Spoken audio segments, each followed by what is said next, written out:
Mr. B here. Just when you thought it was safe to go outside, here we are with 3-7, solving ax plus b is less than c. Part of this should really be a review with the kind of added complexity of the inequality, but solving an equation of this type is just like what we did when we were solving the equations. So when we have an inequality of ax plus b is less than c, we use the steps we use to solve ax plus b equals c. Now, we know that the gotcha in this inequality is that we might have to change the direction of the inequality, and should we have to do that, then you got to pay attention to it, know the rules. You have to check your results. As we get more and more complicated, it'll be much more important that you verify that not only is the boundary point correct, but that the direction of your inequality is correct, because it may not be obvious by just looking at the answer which way it should go. First part of this is the addition property of inequality, which tells us that if we add the same value to both sides of an inequality, that the inequality stays the same. If we add the same value, if we add any numbers, as long as it's the same number to both sides of the inequality, the inequality stays the same. The sense of the inequality remains the same.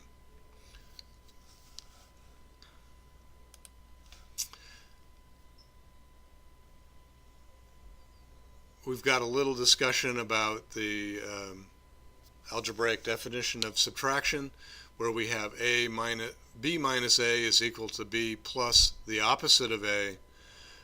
We'll use that frequently. I'll do it often without even thinking about it.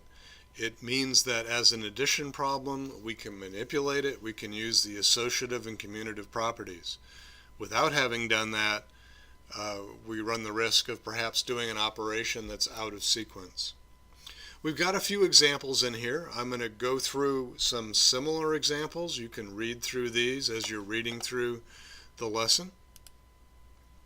Both of them, you'll notice, are problems in context, which means you've got words. You've got to figure out how to put this together as an inequality. So we'll want to pay close attention to the type of language that's being used in these problems, and I'll talk about that in my example. Covering the ideas and applying the math is the assignment. Work through it. If you have questions, please talk to people about it, ask questions, bring them into class, write them on the board. We'll get to them and go through this with you so you can succeed with solving inequalities. See you on the examples in just one moment. Okay, some additional examples for 3-7, but first some notes to go through. When you're solving these types of inequalities, so the steps for solving an inequality is first write an inequality in algebraic form, then simplify it by combining like terms, those things that are on the same side of the equation. Then you'll undo the constant term that is being added or subtracted on the side with the variable. Remember, what you do to one side you have to do to the other side, so we do this to both sides of the equation. The third step is to undo the multiplication or division last. This is the multiplication or division of the variable by its coefficient. Remember that if you multiply or divide by a negative number, then the sense of the inequality symbol changes. These should be in your notes. Gives you a few steps to look at to see how you might solve these types of problems. So let's take a look at a problem real quick that might be something you could solve. And we'll just take one that might be a little confusing. I don't know. We got 3w plus 5 is less than or equal to 14. So the first thing was to write an algebraic form. We've done that. Combine like terms. Well, they're as combined as they can get. Now we need to undo the addition or subtraction from the side with the variable. Well, that's adding 5, so to undo that I subtract 5. So 3w plus 5 minus 5 is less than or equal to 14 minus 5. So I've subtracted 5 from both sides of the equation. 5 minus 5 is just 0, so 3 times w is less than or equal to 14 minus 5 is 9. So we've now simplified that. Now we are going to undo the multiplication of w. It's being multiplied by 3. Opposite of multiplication is division, so I'm going to divide it by 3. So 1 over 3, 1 divided by 3, times 3w is less than or equal to 9 times 1 divided by 3. So 3 over 3 is just a 1. 1 over 1 is 1. 1 times 1 is 1. And 1 times w is less than or equal. 3 goes into 9 3 times. I have my answer. Quick check. We're going to say for when w equals 3, if w equals 3, does it work out in the original equation? 3 times 3 plus 5 equals 14. This is my boundary check. 3 times 3 is 9 plus 5 equals 14, because 14, you know, equals 14. So my boundary check works. Now I want to check and make sure the direction of the inequality is right. So it says that w is less than or equal to 3. So I'm going to make w equal to 0, because 0 is less than or equal to 3. 3 times 0 plus 5 is less than or equal to 14. 3 times 0 is 0, so 5 is less than or equal to 14. That part checks. I've got my solution.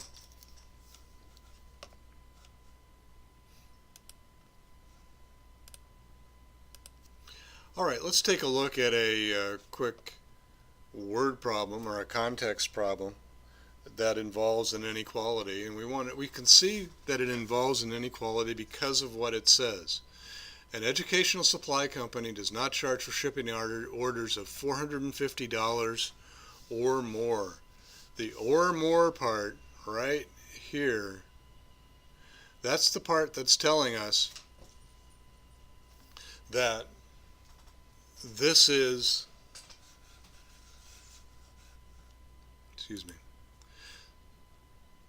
okay, the or more part, that's what's telling us it's an inequality. It could be 450, that's true, but it could be 500, 1,000, and it could be anything over that. So that's telling us I've got an inequality. It's a more than, so whatever we're doing has to be greater than or equal to $450. And let's look at the rest of this. She needs a microscope. It costs $149.99. She needs at least 120 sets of micropipette ends, which are disposable and are recurring expenses for her biology class. So she could order more of these because she's going to use them eventually. So what she wants to do is get at least 120, but she could use more of them, and it costs $1.98. If she wants to avoid shipping charges, how many end sets should she buy? Well, let's look at what this is going to look at. She's going to spend $149.99. That's for the microscope. So that's for sure. Plus she's going to spend $1.98. $1.98. That's dollars per micropipette end. Dollars per end, we'll call it. And that's times however many of these micropipette ends that she gets. So now we've got something that's going on. So the variable here is m. E is a unit, so that's the number of ends. And then we've got dollars, and E over E will cancel out, leaves me with dollars. I want to find out what m is, which is how many micropipette ends that she will get here at the end. So first I want to combine like terms. That's done. It's in algebraic form. That's done. I need to undo the addition. So I'm adding 149.99. So I need to subtract that from both sides of the equation. So I'm going to subtract 149.99. Going to subtract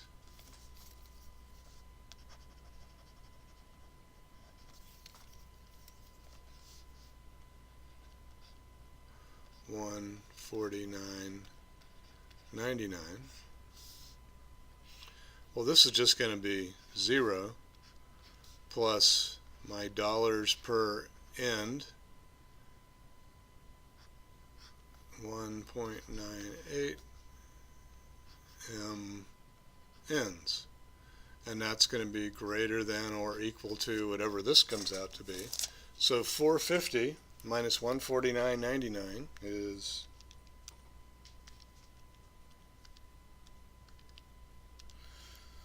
that's going to be $300.01.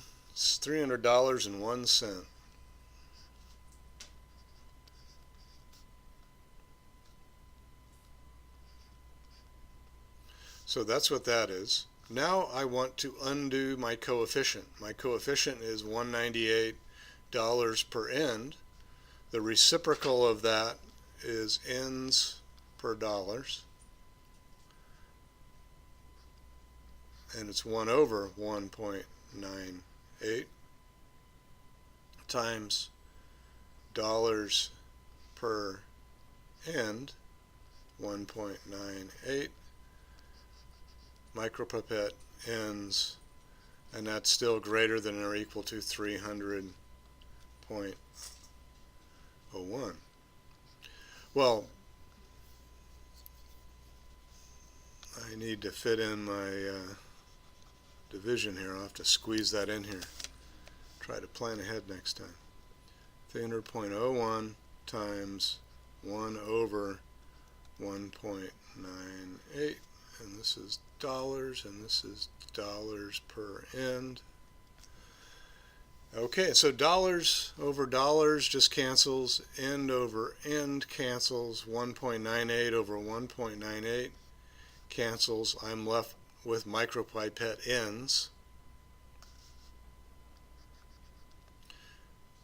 Micropipette ends, it's greater than or equal to, that was a positive multiplication.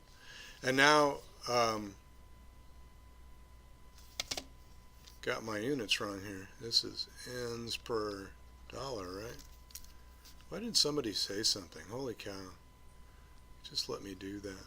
Really? Okay, ends per dollar, because dollars cancels out. I'm left with ends. I want ends.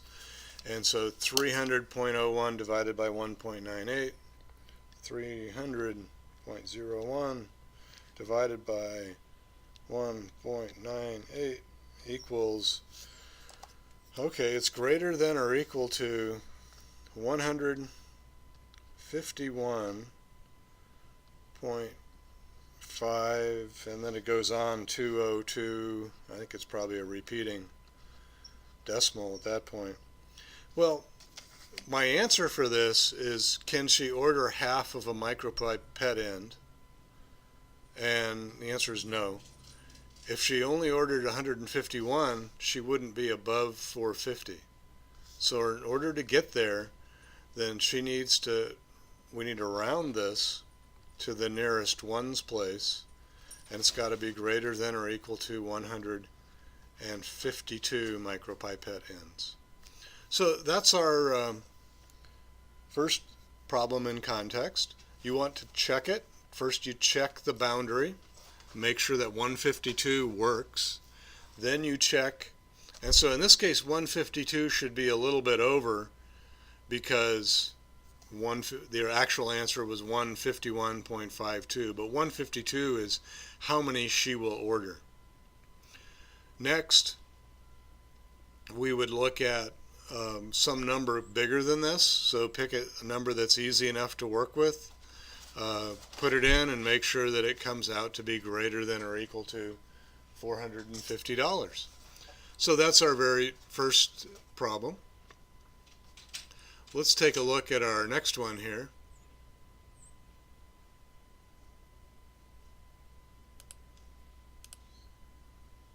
Oh, we've done this one. Okay. This is another problem, similar kind of idea. Is it an inequality? Let's look at what it says. Before the city pool closed for the summer, the water level was 8 feet. Okay. The city maintenance person began emptying the pool. He noticed that the depth of the pool decreased by 0.75 foot each hour. Okay. How many viewers? How many hours?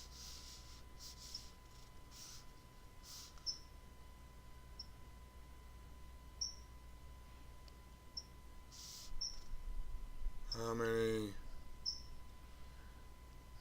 hours will it take for the depth of the pool to be 0.5 foot or less?